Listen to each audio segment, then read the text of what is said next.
हाँ जी, good morning. आज हम बात करेंगे, हम स्ट्रक्चर की बात की थी लास्ट वीडियो में, डाइकोट और मोनोकोट स्टेम की। आज हम बात कर रहे हैं secondary growth in dicot stem. Very very important topic. Due to secondary growth thickness of और diameter of the stem increases, मतलब जो प्लांट आपको लंबाई में बढ़ते हुए नजर आ रहे हैं वो एक अलग मैटर है। जो उनका स्टेम की विड्थ बढ़ रही है, चौड़ाई बढ़ रही है, वो इस सेकेंडरी ग्रोथ के कारण है। रूट्स में ये इतना ज़्यादा प्रोमिनेंट नहीं था, बट स्टेम के केस में ये बहुत ज़्यादा प्रोमिनेंट हो जाता है।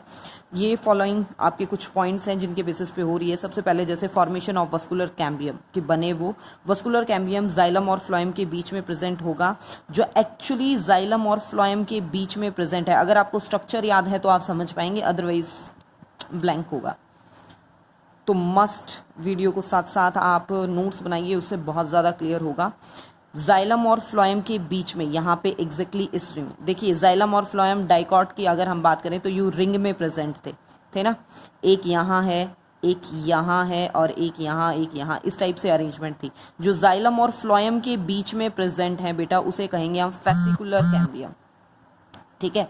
और इस रीजन में एक वस्कुलर बंडल, दूसरा वस्कुलर बंडल, इस रीजन में यहाँ जो वस्कुलर रिंग कैम्बियम रिंग बनेगी, इसे हम कहेंगे इंटरफेसिकुलर कैम्बियम, ठीक है। एक है आपके पास इंट्राफेसिकुलर, मतलब सिंपल जाइलम और फ्लोएम के बीच में जो है वो फेसिकुलर, और दो वस्कुलर बंडल के बीच में जो कैम्बियम की रिंग बनी कंप्लीट रिंग फॉर्म करने के लिए यहाँ जो बनी, उसे क्या कहा हमने, इंटरफेसिकुलर कैम्बियम, ठीक है। पैरेनकाइमेटस सेल्स फ्रॉम द, यहाँ पे नॉर्मली मेडुलरी रेज होती हैं पैरेनकाइमेटस से, वही आपके पास कैम्बियम रिंग में कन्वर्ट होती हैं। वस्कुलर कैम्बियम क्या है आपके पास, द फेसिकुलर और इंटरफेसिकुलर, ये आपस में पूरे मर्ज होके कंप्लीट रिंग लाइक स्ट्रक्चर बनाते हैं, जिसे हम नाम देते हैं literal meristem. Vascular cambium it is made up of, आपके पास ये दो टाइप की सेल से मिलके बना है। One is the fusiform cell, ये लॉन्गिट्यूडनल है, वर्टिकली इलोंगेटेड है, यूं longitudinal, that produce secondary xylem and और फ्लोएम। ये सेकेंडरी जाइलम और फ्लोएम बना रही हैं। Ray initial isodiametric cells, same diameter में, which produce parenchymatous rays in secondary xylem phloem. The vascular cambium always remain single layered. Vascular cambium और ring, जो यहाँ स्ट्रक्चर था, ये तो फ्यूजिफॉर्म सेल्स, और यहाँ पे जो काम करेंगे वो रे इनिशियल्स वाली। थर्ड पॉइंट देखिए, एक्टिविटी ऑफ वस्कुलर कैम्बियम, जो बना आपके पास वस्कुलर कैम्बियम, वो काम कैसे कर रहा है। The cells of the cambium always remain in continuous state of division. लगातार जब कैम्बियम ही होगी, मेरिस्टेमेटिक होगी, तो लगातार डिवाइड करती रहेगी। Out of two cells produced by the cambium, one differentiated to form either secondary xylem, या तो वो सेकेंडरी जाइलम बना देगी टुवर्ड्स द सेंटर की तरफ, और pith differentiated to form the secondary phloem towards the periphery के साइड पे तो सेकेंडरी फ्लोएम चला गया और सेकेंडरी जाइलम आ गया सेंटर की तरफ, जैसे पहले हुआ था आपके पास स्टेम के टाइम, रूट के टाइम पे। And the another cell remain active for the further division. ये दो थी, एक सेल डिवाइड हुई, एक तो इनमें से डिवीजन के लिए तैयार रहेगी, और जो एक सेल है या तो वो सेंटर की तरफ आ जाएगी, सेंटर की तरफ आ गई तो उसने सेकेंडरी जाइलम बना दिया, और वो अगर बाहर की साइड मूव कर गया तो उसने सेकेंडरी फ्लोएम बना दिया, और एक सेल क्या है आपके पास, वो एक्टिव रहेगी दोबारा डिवाइड करने के लिए, ठीक है। फॉर्मेशन ऑफ सेकेंडरी जाइलम और फ्लोएम, जो फ्यूजिफॉर्म सेल होंगी वस्कुलर कैम्बियम की, डिवाइड एंड न्यू सेल, वो डिवाइड करेंगी और नई सेल ऐड करती रहेंगी इनर साइड पे सेकेंडरी जाइलम बनाने के लिए, और बाहर की साइड पे सेकेंडरी फ्लोएम बनाने के लिए। Formation of secondary medullary rays, the ray initial of vascular cambium, जो रे इनिशियल पार्ट था, divide and add cells on both side, वो दोनों साइड पे ऐड करता रहेगा, सेकेंडरी मेडुलरी रेज बनाता रहेगा। They maintain the connection between pith and cortex, जो सेंटर का पिथ वाला पार्ट था और बाहर कॉर्टेक्स के बीच में एक कनेक्शन बनाए रखेंगे। And also responsible for the radial conduction, कि साइड में सॉल्यूट्स को, जितना भी फूड मटेरियल, उसको साइड्स में सप्लाई करने के लिए, लेटरल साइड्स। नेक्स्ट देखिए, formation of annual ring, the vascular cambium remain active through out the year.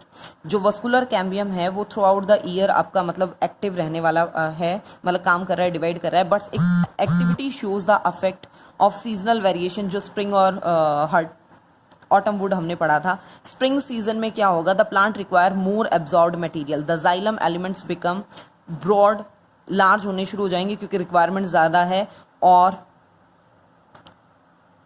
This band of xylem forms the spring wood. During the autumn क्या होगा, the xylem elements become small, इतनी ज़्यादा requirement नहीं रहती, thick cambium become less active, और उसे हम कहेंगे autumn wood. Both spring and autumn wood combines to form annual ring, जैसे रूट के केस में था वैसे ही स्टेम के केस में। Importance of annual ring, which are more distinct in the dicot stem में ज़्यादा अच्छे से देखने को मिलती हैं, और एज ऑफ द प्लांट जो मैंने आपको पहले भी एक्सप्लेन किया था, और डेंड्रोक्रोनोलॉजी मतलब प्लांट की एज पता करना, ये बायो की वो ब्रांच है जिससे प्लांट की एज पता चलती है, डेंड्रोक्रोनोलॉजी। डिफरेंस क्या है स्प्रिंग और ऑटम वुड में, टॉपिक हमारा कंटिन्यू ही है, हम 6 point formation of annual ring में बीच में ये कर रहे हैं बस। Formation of xylem formed during the, ये स्प्रिंग सीजन में होता है, ये ऑटम सीजन में हो रहा है आपके पास। इसमें क्या है आपके पास जो जाइलम एलिमेंट्स हैं वो बड़े हैं और पतले हैं, यहाँ स्मॉल हैं और थिक हैं। ट्रैक्री एलिमेंट्स मोर वाइड, बहुत ज़्यादा चौड़े हो जाते हैं, यहाँ नैरो होते हैं। Fibres are less in number, यहाँ बहुत ज़्यादा होते हैं, ये लाइट कलर में होती है और ये डार्क कलर में है। एक और हार्टवुड एंड 6 पॉइंट था हमारा फॉर्मेशन ऑफ एनुअल रिंग। उसके बाद है हार्टवुड और सैपवुड, इसे डिफरेंस की फॉर्म में ही कर लीजिए क्योंकि क्वेश्चन बहुत बार पुट हो जाते हैं इससे डिफरेंस से निकल के। हार्टवुड सैपवुड, हार्टवुड क्या है, central dark coloured non functional part, ये डार्क कलर का है, सेंटर में है, कोई काम नहीं कर रहा। ये आउटर लाइट कलर का पार्ट है और फंक्शनल पार्ट है, मतलब अब भी सप्लाई करने का काम कर रहा है। पैरेनकाइमेटस सेल्स ऑफ हार्टवुड यहाँ डेड होती हैं, ये लिविंग होती हैं इसकी सेल्स। ट्रैक्टरी एलिमेंट्स जो यहाँ बने हैं उसके अंदर resin, gums, tannin, plugged by tylosis, मतलब यहाँ फंस चुके हैं वो सारे पार्ट डिपॉजिट हो जाते हैं, यहाँ पे वो प्लग्ड नहीं है। लाइटर एंड लेस ड्यूरेबल, ये आपके पास हैवियर होते हैं और ज़्यादा ड्यूरेबल हैं, मतलब ज़्यादा काम में आने वाली हैं, ये कम है। Less susceptible to attack of pathogen, यहाँ पैथोजन का अटैक कम होता है, यहाँ पैथोजन का अटैक ज़्यादा हो सकता है। ड्यूरामेन एल्ब्रेनम, मतलब ये आपके पास ज़्यादा थोड़े से काम में लाई जाते हैं, इनका इतना यूज़ नहीं होता। लीजिए जो टाइलोसिस वर्ड आया था, मुझे पता है फिर आपको डाउट रह जाएगा। Bladder like ingrowth of thin walled parenchymatous cells, ये देखिए ये बीच में यहीं से तो सप्लाई हो रहा था ना, जब आपके पास इस टाइप से बैलून लाइक सा एक स्ट्रक्चर बन जाए जिसके कारण आगे सप्लाई नहीं हो पा रही, इसने सप्लाई को रोक दिया, तो उसे नाम देते हैं हम टाइलोसिस। ठीक है, जाइलम के जो वेसल्स वाले पार्ट हैं या ट्रैकियार्ड्स वाले पार्ट्स हैं उसमें इस टाइप से ये गम्स हैं, रेजिन्स हैं, मतलब एक्स्ट्रा जितना भी मटेरियल है वो आके डिपॉजिट हो जाता है और ब्लॉकेज कॉज कर सकता है। Formation of periderm, due to the continuous secondary growth the outer tissue breaks and to avoid such breaking a new cambium is formed, मतलब लगातार सेल्स ऐड हो रही हैं, बाहर वाला तो टूटेगा ही, तो वहाँ से एक नया मतलब ये पेरिडर्म वाला कंसेप्ट शुरू होता है जो हम पहले भी कर चुके हैं एक बार हल्का सा टच इसका। Cork cambium secondary lateral meristem which develops from hypodermis cortex pericycle and even from the outer part of phloem, ठीक है, उसे कॉर्क कैम्बियम नाम दिया गया है। इट डिवाइड्स टू फॉर्म वही कॉर्क, जिसे हम फैलम नाम भी दे देते हैं, आउटसाइड, एंड आपका क्या है नेक्स्ट पार्ट फेलोडम, जिसे हम सेकेंडरी कॉर्टेक्स भी नाम देते हैं इनसाइड पे। ठीक है, the cells of cork are highly lignified होते हैं, उनके बाहर लिग्निंग की कोटिंग है जो वाटर लॉस को रोकते हैं। Cork are interrupted by lenticels, जैसे नॉर्मली स्टोमेटा होते हैं रेस्पिरेशन के लिए, एक्सचेंज ऑफ गैसेस के लिए, वैसे ही कॉर्क के अंदर लेंटिसेल्स होते हैं, पोर लाइक स्ट्रक्चर। पेरिडम आपके पास वही फेलोजन, फैलम प्लस फेलोडम तीनों मिलके पेरिडम, ये हम कर चुके हैं। लेंटिसेल्स का स्ट्रक्चर देख लीजिए आप एक बार ध्यान से,